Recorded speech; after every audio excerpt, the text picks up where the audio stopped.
Welcome to Cheater Secrets. Let's dive into today's story, one that began months before our anniversary. It didn't start with fireworks or sudden fights. It started small, quiet changes that didn't quite make sense.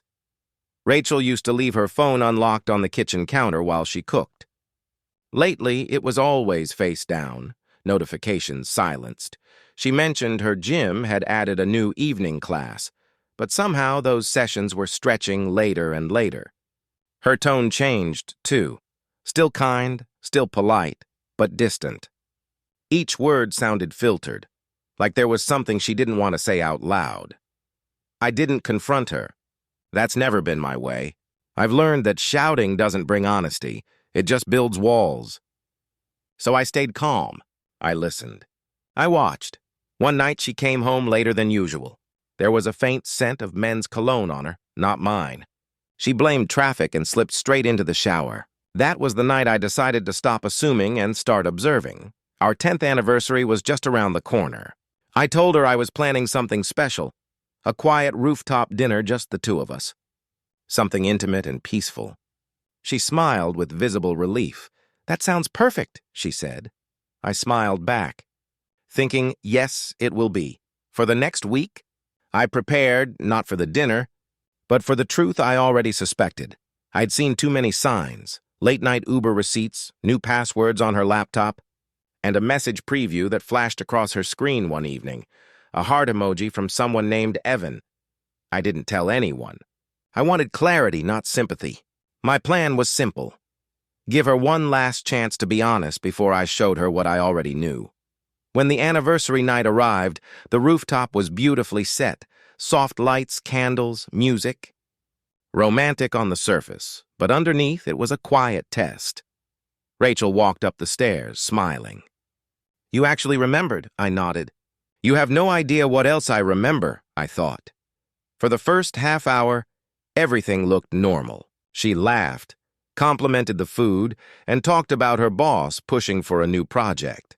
I listened, pretending to believe every word. The city glowed beneath us. For a fleeting second, I wondered if I was wrong, if maybe I'd just imagined everything. Then she set her glass down and said it. "Jack, I've been thinking, maybe we should try something different." "Different how?" I asked. She hesitated. "Like giving each other space.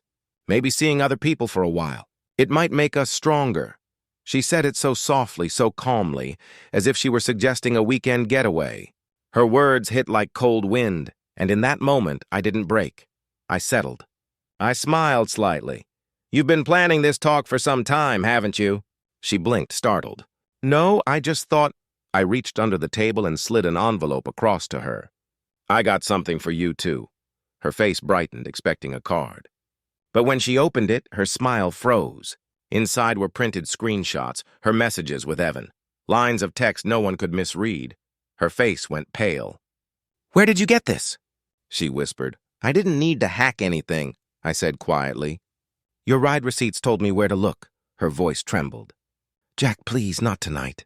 "We can talk about this later." I raised my glass. "Happy anniversary," I said and stood up. I left without looking back. That night, I didn't feel anger, only silence.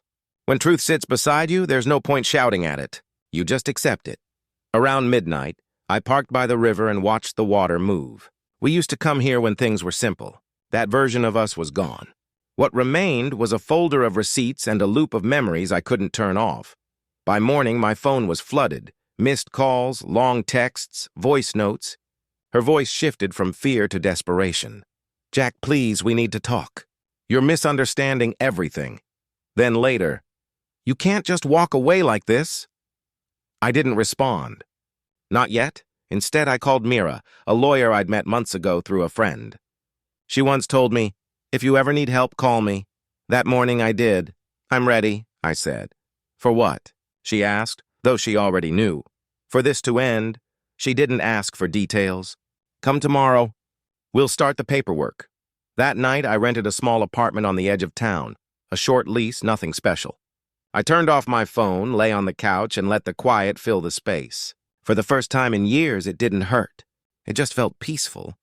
Somewhere between exhaustion and calm, I realized something clear. Rachel wasn't going to fix this, and I didn't need her to. A week later, there was a small backyard dinner we'd planned before everything fell apart. I thought about canceling, but then decided otherwise. Let it happen. Let the truth breathe in daylight. When everyone arrived, Rachel was already there. She looked worn out, but tried to smile, pretending everything was normal. I told them we just needed a little space, she whispered. I nodded. Sure, we grilled burgers, shared drinks, laughed. It felt almost ordinary, until Peter, one of our oldest friends, raised his glass. 10 years, huh? You two make it look easy, Rachel laughed awkwardly. I didn't. I stood up, took out my phone, and said, actually, there's something I'd like to show everyone. I played a short clip, security footage from a co-working space where Rachel claimed to have late meetings. The timestamp was clear.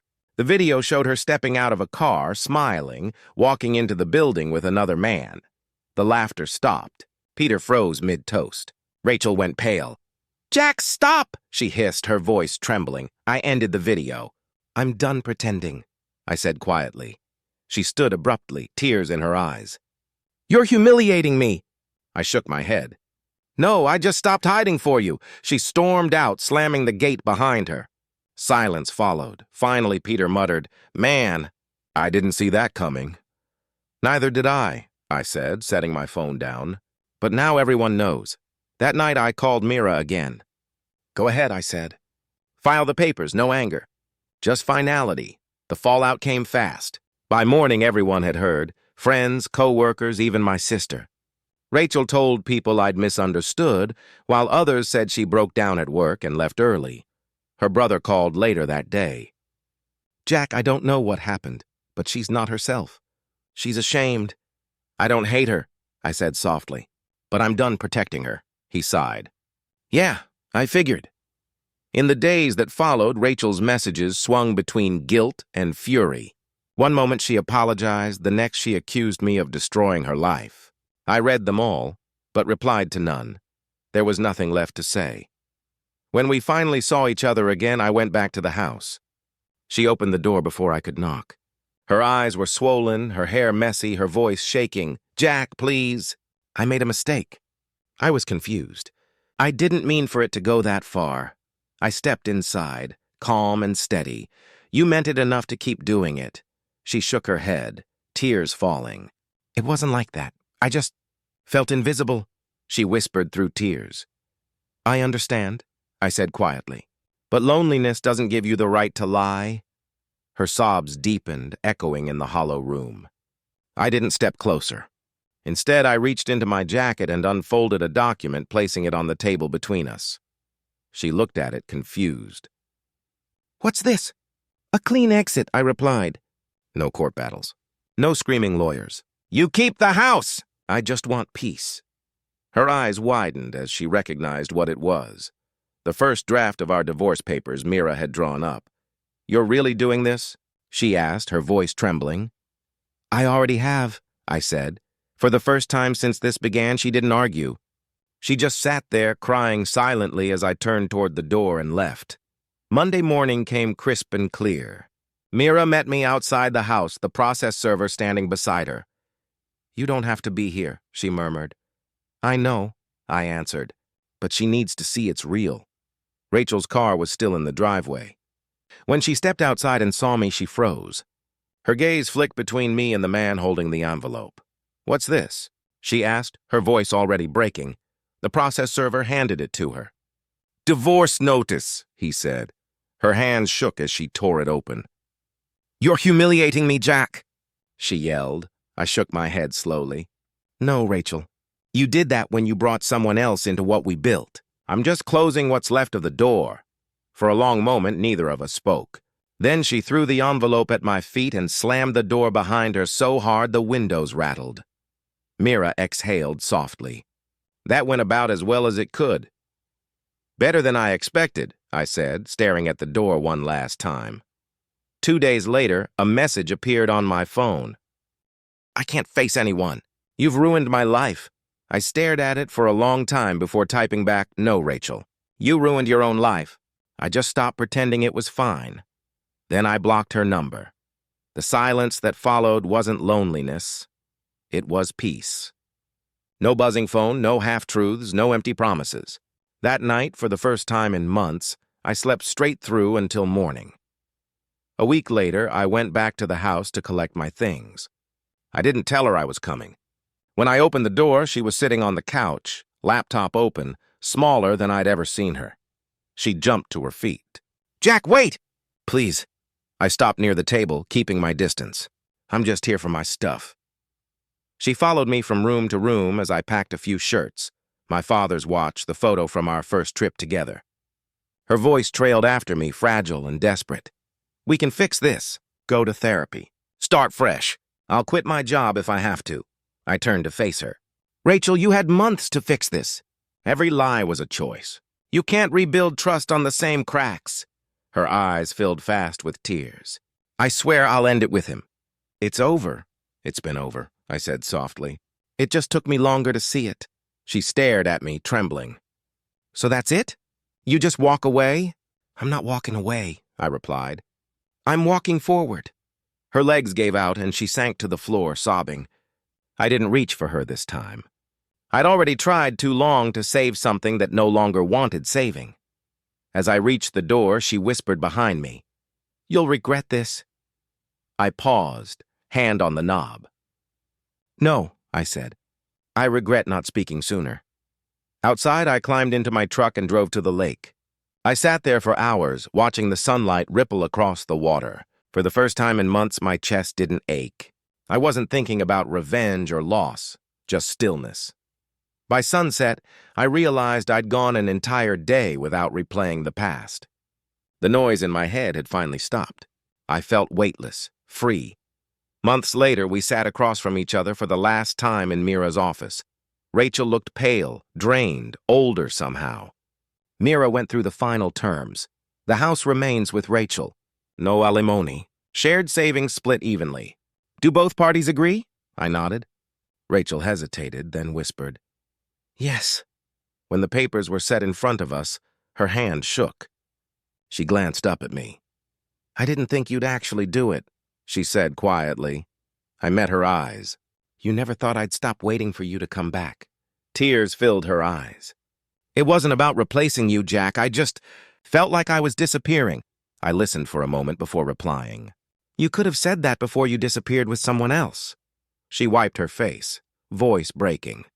"If I could take it back, I would." "I know," I said, signing the last page. "But you can't." I slid the papers across the table. Rachel stared at my signature like it was a door closing forever. Mira gathered the documents. That was it. 10 years, reduced to a few sheets of paper and 2 signatures.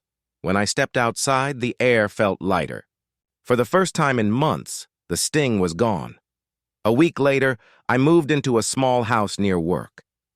Painted the walls, set up a workbench in the garage. Most evenings, I sit on the porch and watch the sky fade into quiet.